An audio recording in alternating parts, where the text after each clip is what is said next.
Hello guys, our today's topic is about larynx. Larynx, remember that it is situated in the anterior midline of the neck and it runs from the base of tongue to the trachea. So in adult male, remember its position is in the front of uh, third to sixth cervical vertebra. And in children and adult female, it is at higher level, that is at level of C1 to C4.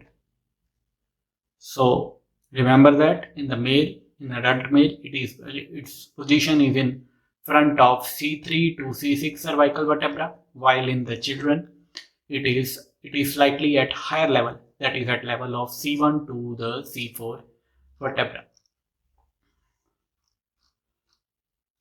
Now remember that larynx, it is a musculoskeletal structure that is lined with the mucous membrane, and it acts as a secondary as the organ of the voice, and is formed by 9 cartilage that are connected by ligaments and 8 muscles. The length of larynx, it varies between the genders. In male, it's around 44 mm, and in females, it's around 36 mm. So it lies higher in the females and in children.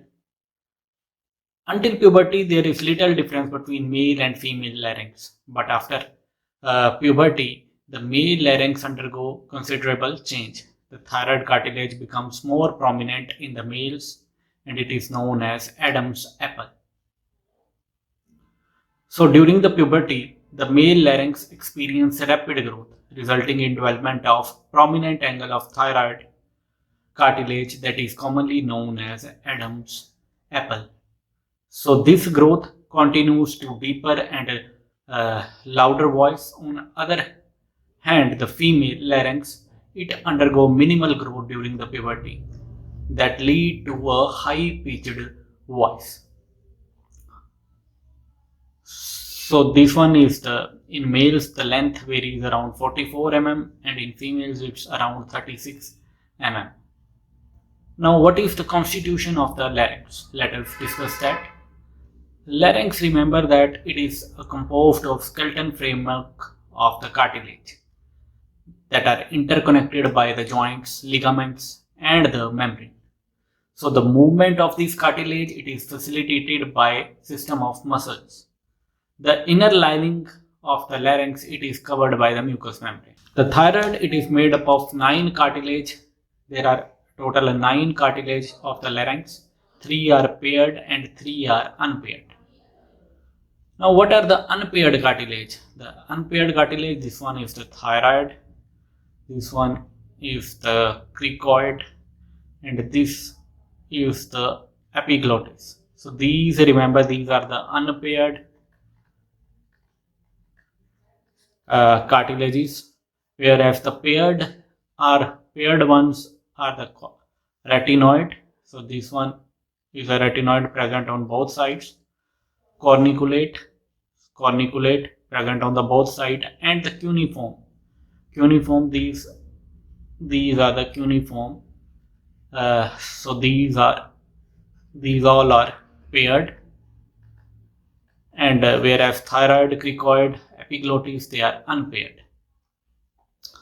The first cartilage, the largest cartilage, is the thyroid. It's V-shaped in cross section, right?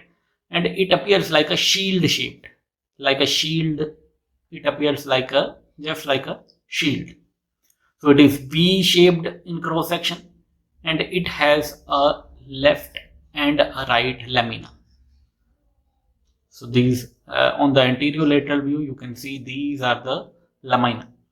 So the lamina, they are quadrilateral and they are placed obliquely to the midline. So the anterior border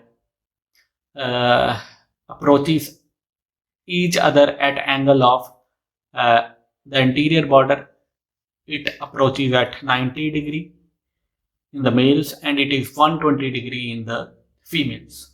The lower part of the anterior border, it fused to form Adam's apple.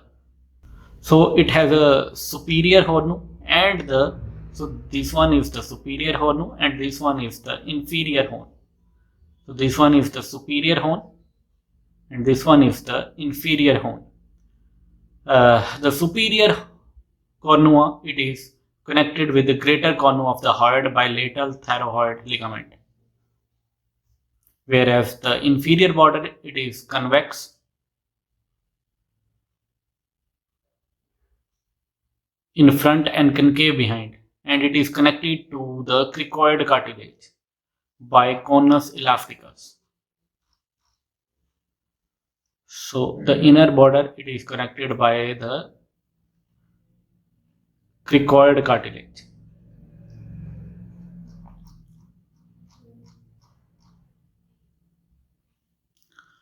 So this one is the superior cornua and this one is the inferior cornua. So this one is the anterior border. The anterior border form this is the prominent thyroid notch. So the lower part of the anterior border, it fuses to form the laryngeal prominence, that is the Adam's apple. The upper part of the anterior border, they are separated by the thyroid notch. Posterior borders, remember, they are free and prolonged upward and downward as a superior and inferior cornua.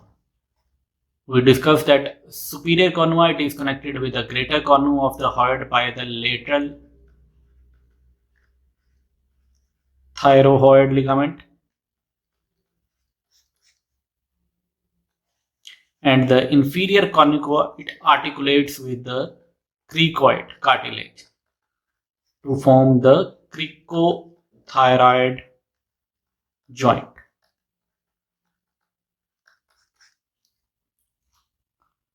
Now let us discuss the attachment. The lower border and the inferior cornua give insertion to cricothyroid joint. So along the posterior border connecting the superior and inferior cornua, there is the insertion of remember that palatopharyngeus, salpingopharyngeus and stylopharyngeus. The next is the cricoid cartilage. Cricoid cartilage, remember, it appears as like a ring. So it is a complete ring. So it is like a ring and it is complete cartilage. It encircles the larynx below the thyroid cartilage. So here is the location of the cricoid cartilage. So it is considered as the foundation stone for the larynx. It is thicker, stronger than the thyroid cartilage. The ring, remember, it has an anterior narrow part. The ring, remember, it has an anterior this narrow part that is known as arch, and the broad part is known as the lamina. So lamina, it projects upward behind the thyroid cartilage and it articulates superiorly to the arytenoid cartilage.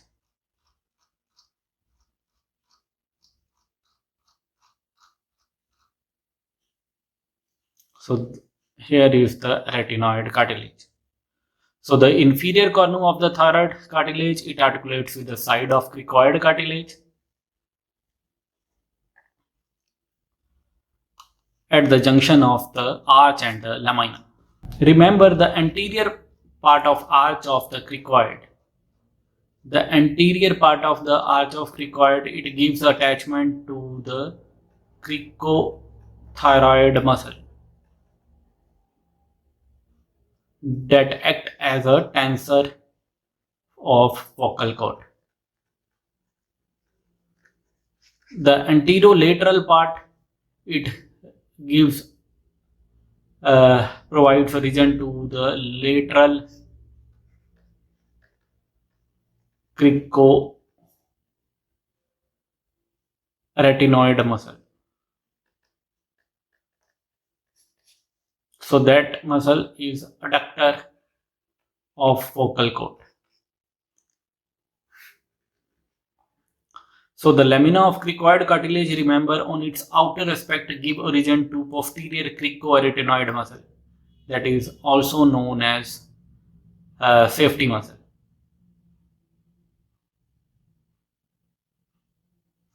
The third is the epiglottis. So it is thin leaf-like structure. So this is a thin leaf-like structure that is it is situated in the anterior wall of the upper part of the larynx. The upper part of the epiglottis, remember the upper end of epiglottis, it's broad, free, and it projects upward behind the hyoid bone and the tongue, whereas the lower end, remember, it is also known as thyroepiglottic ligament, and it is attached to the upper part of the angle between the two lamina of the thyroid cartilage. Remember, the anterior surface is connected to tongue by this median epiglottic fold. The hyoepiglottic ligament connects the anterior surface to the hyoid bone. The next, coming to the paired cartilage, they are the retinoid cartilage. So these are the two pyramidal shaped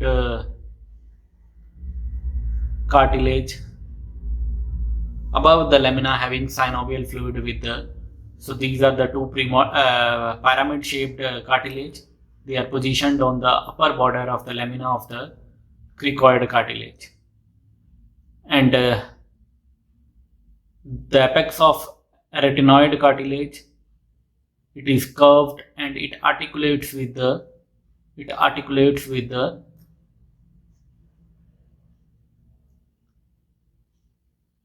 corniculate cartilage. The base, it is concave and articulates with the lateral part of the upper border of the cricoid lamina. Now, what are the attachments of the, remember, retinoid cartilage? So remember, the retinoid gives attachment like there is vocal process. So remember, the vocal fold and vocalis muscle, they are attached to the vocal process. The posterior part give insertion to posterior cricoarytenoid muscle. Posterior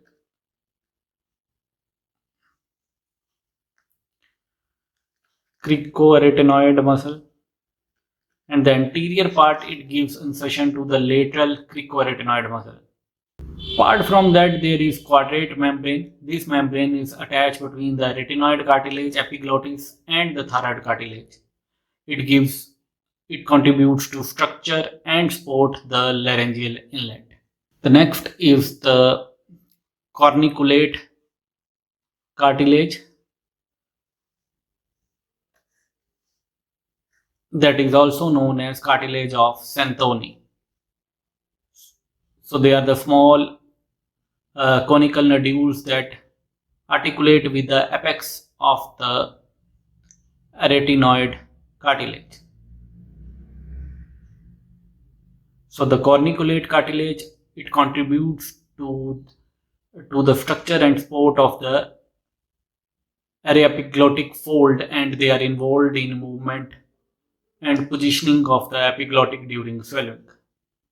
Other are the cuneiform cartilage. They are also known as corniculated cartilage of Risberg. They are small rod-shaped piece situated in the epiglottic fold just below to the corniculate cartilage. So similar to the corniculate cartilage, the cuneiform cartilage, they will provide the structural support to the epiglottic fold and assist in maintaining the stability and mobility of epiglottis during swelling. Now let us discuss the histology of the laryngeal cartilage. The thyroid cricoid cartilage, remember, they are hyaline cartilage. and these cartilage may ossify at the age of after the age of 25 years. So remember, hyaline cartilage, it has potential to undergo ossification, process in which cartilage tissue it is replaced by bone tissue. Other cartilage, they are the epiglotis, corniculate, cuneiform, and process of arytenoid, they are elastic cartilage that do not ossify. So unlike the hyaline cartilage, the elastic cartilage typically it does not ossify. It maintains the elastic properties throughout the life. Now let us move to the joints. What are the types of joints? The first is the cricothyroid joint. Remember, it is cricothyroid joint. So this joint, it is a synovial joint. It is located between the inferior cornu of the thyroid cartilage and side of the cricoid cartilage. So this joint, it will permit, so this one is the cricothyroid joint, it will permit the rotatory movement around this transverse axis.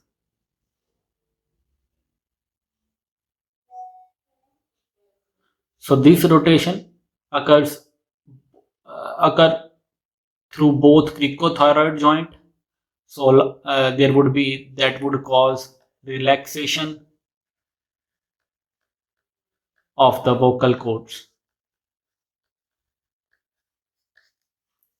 So the rotatory movement and the gliding movement, they both contributes to modulation of the tension in the vocal cords that would influence their pitch and tone during the speech.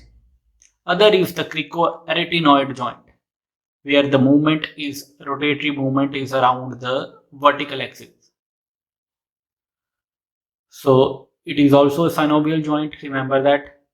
And this joint, it is formed between the base of arytenoid cartilage and upper border of the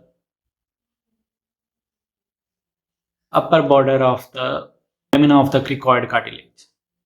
So this joint, it will permit the rotatory movements around the vertical axis.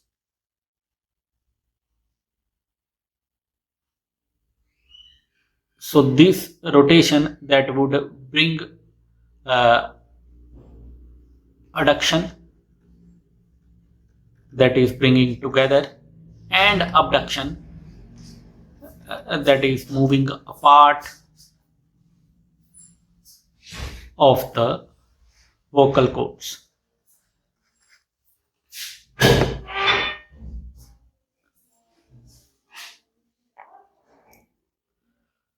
The next is the laryngeal ligaments and the membrane. There is thyroid ligament. So the thyroid membrane, it connects the thyroid cartilage to the hyoid bone.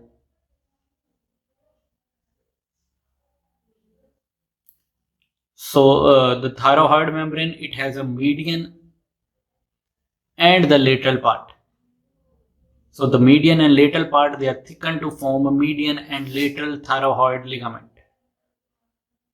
So remember, this membrane, it is pierced by internal laryngeal nerve and superior laryngeal vessels. Other is hyoepiglotic ligament that connects the upper end of the epiglotis cartilage to the hyoid bone. So that helps to support and provide stability to the epiglotic cartilage. Other is cricotracheal cartilage that links the cricoid to the first ring of the trachea.